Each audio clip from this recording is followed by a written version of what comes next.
Argentina is closer than ever to becoming the Saudi Arabia of Latin America. But no, it's not because of oil. This time, the star is lithium, which could play the same role for Argentina that oil once did for Saudi Arabia. Lithium is a strategic mineral that has been gaining importance since the 1990s. Why? Because it is the heart of the batteries we use everywhere. In fact, the very device that you're watching this video on runs on lithium. And not only that, it's also in electric cars, in systems that store energy from solar panels, and in countless other products. Is that all? No. As you can see, all countries are moving towards a model where renewable energies play a very important role. So what's the problem with all this? Well, there simply isn't enough lithium.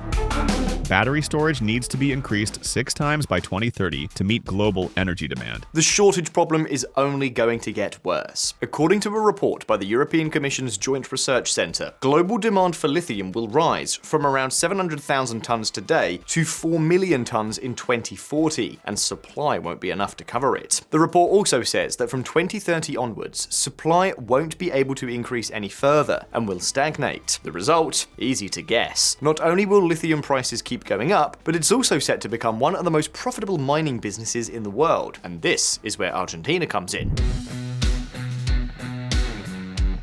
Because in the midst of this global rush, the country now holds a card that few can play. It is part of the so-called lithium triangle, a region that accounts for more than half of the world's reserves of this mineral. And within that triangle, Argentina accounts for 21% of the planet's reserves. What's interesting isn't just the size of these reserves, but how accessible they are. The comparison with Saudi Arabia isn't just a narrative device. Saudi Arabia was able to become a powerhouse, not only because it had crude oil, but above all, because it was easy and cheap to extract. The point is that Argentine lithium is also obtained at relatively low costs and with much simpler technology than is needed in other parts of the world. And on top of that comes a major political shift. Javier Milei's reforms.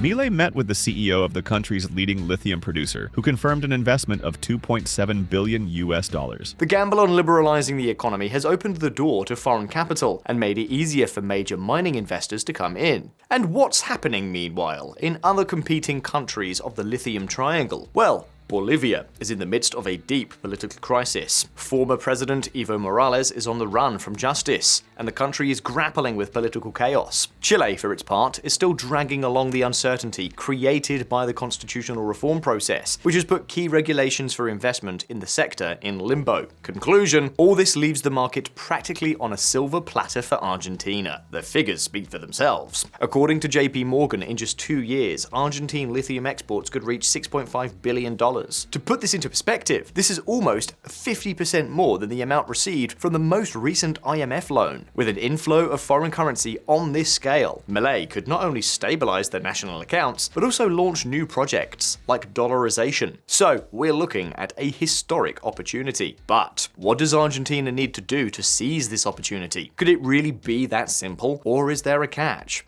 We'll tell you all about it in this video. Let's get into it.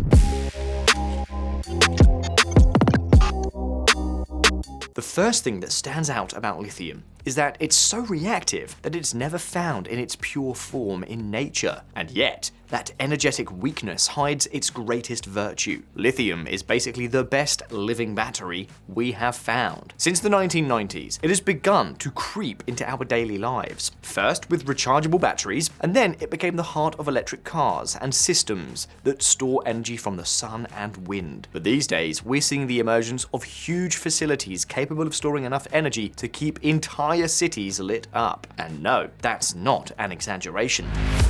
Tesla mega battery in Australia activated. These mega batteries are essential for regulating the variable energy flows of renewables. If we continue to move forward with the energy transition, these batteries will be absolutely crucial. That is, if we want to avoid scenarios like this.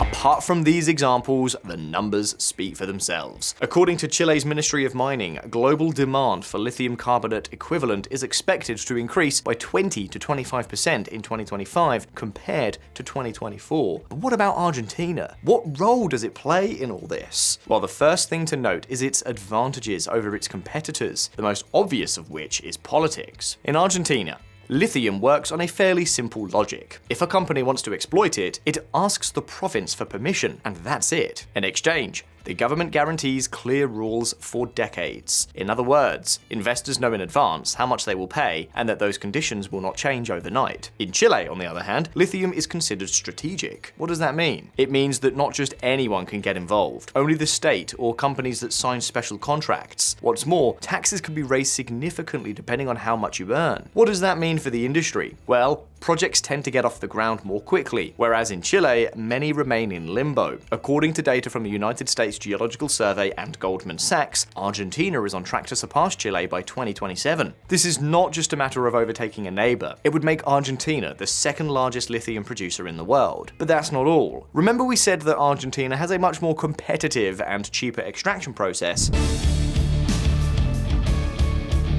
It's called DLE, which stands for direct lithium extraction. Traditionally, lithium was extracted by pumping mineral-rich water from salt flats into huge pools. The sun would then evaporate the water over several months, leaving the lithium behind. The problem? This method is slow, inefficient, and uses tons of water. These days, with DLE, instead of leaving everything to the sun, this system separates the lithium from the brine using special filters, and the difference is huge. While traditional evaporation recovers barely half of the mineral, DLE gets between 80 and 90%. In other words, almost double. And it's not just a question of quantity, it's also a question of time. This method only takes a few days, and water consumption drops dramatically. And the best part, this is no longer science fiction. The first projects started becoming reality last year.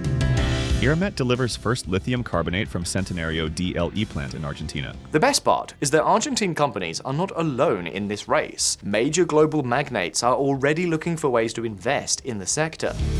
My companies are actively looking for ways to invest in and support Argentina. By now, most of you are probably wondering, how did Argentina get here? How did it manage to become a magnet for foreign capital and the epicenter of lithium innovation in Latin America? The answer might seem simple. Economic liberalization, legal certainty, and clear rules. The lion's recipe. And yes, that is the basis. But there's one detail that changed the whole game. The famous RIGI, the law on incentives for large investments. This legal framework is not just a signed piece of paper, it's a shield. A guarantee that for 30 years, projects will enjoy tax, customs, and exchange rate benefits. The same thing we were talking about a moment ago. Investors know exactly what taxes they'll pay, that they'll be able to move their machinery without hindrance, and above all, that their dollars will be protected from Argentine volatility. In a country notorious for being unpredictable, that's pure gold. But take note, because RIGI doesn't just attract money, it also functions as a massive international marketing campaign. Every contract signed, every plant inaugurated, every production record sends a very clear message. Argentina is open. Argentina protects foreign capital. Argentina is a country worth investing in. Lithium, in this sense, has become a laboratory, the pilot test for measuring global confidence. If projects move forward here, if the technology works, and if the numbers add up, then foreign capital will be encouraged to invest in other sectors as well. In other words, lithium not only builds wealth, it builds credibility. And if we add to that a country full of opportunities, with many more natural resources, skilled labor, and a strategic location in the heart of Latin America, the outlook becomes even more ambitious. We aren't just talking about lithium, we're talking about the possibility of Argentina becoming a major hub for foreign capital in the entire region. Now, all this is not just marketing. It also lays the foundation for the Argentina that Milei wants to build.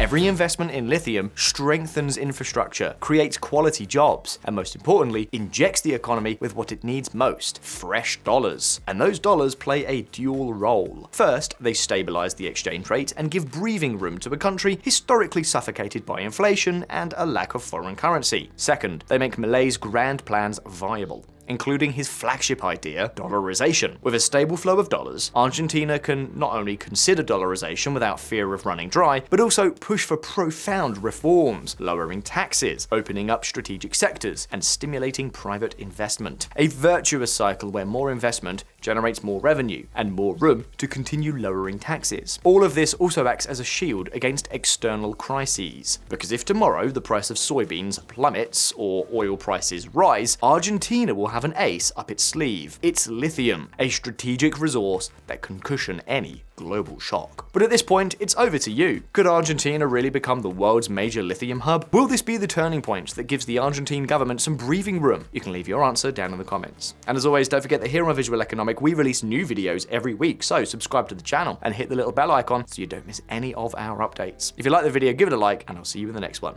Take care. See you soon.